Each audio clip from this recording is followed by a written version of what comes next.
Thank you, Mr. Chairman. I'll be frank, I had no intention of addressing this in this manner. Mr. Secretary, I'll be with you in a moment. But, I'm just not going to sit here and listen to members of this committee, particularly the ranking member, do these spurious, inflammatory, disingenuous, and blatantly politicized comments that can very easily be construed to be defending the gross misconduct by senior leaders in the VA and have a chilling effect on people who may be sexually harassed as we speak. Wholly inappropriate.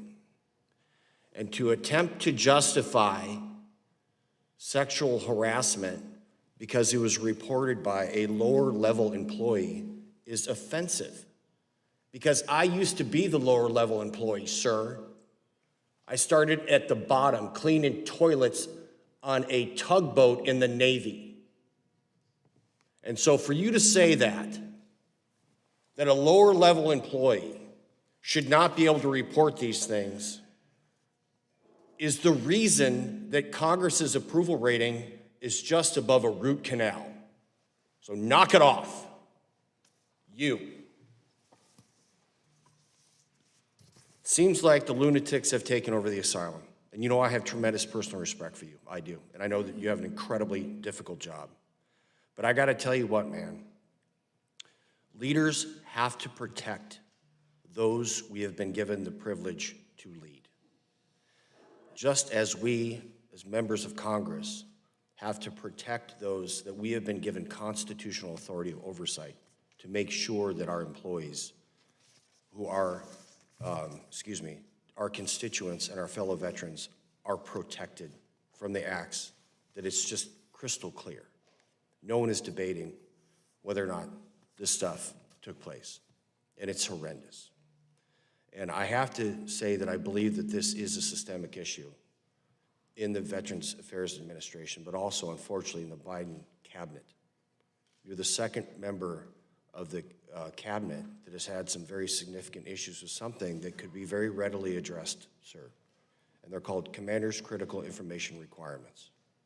So just as the Secretary of Defense failed to notify the President that he'd be hospitalized for a very reasonable reason, having cancer, and I do wish him well.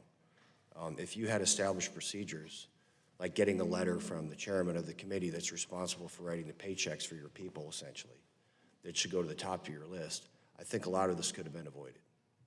So I have had the privilege of leading thousands of men and women throughout my career in the Navy, and I've always made sure that these things that rise to this level of importance, like people being sexually harassed or being discriminated against in any way, I never tolerated that in my presence.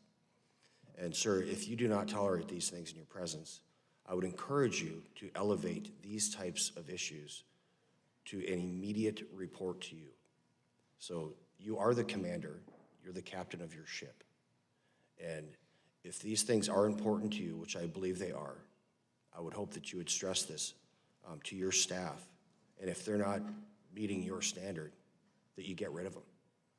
And if you're incapable of meeting your own standard, then maybe you should think about doing something else. And I would hope that that would not be the case. I do have confidence in you.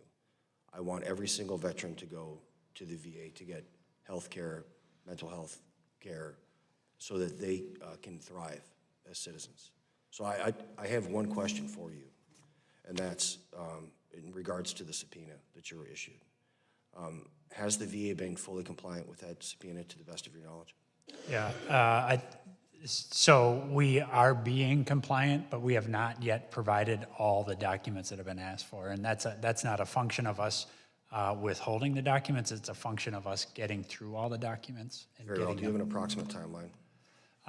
We're providing thousands of documents a week.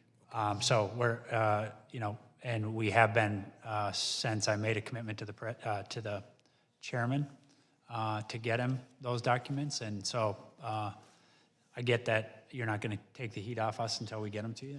I understand that.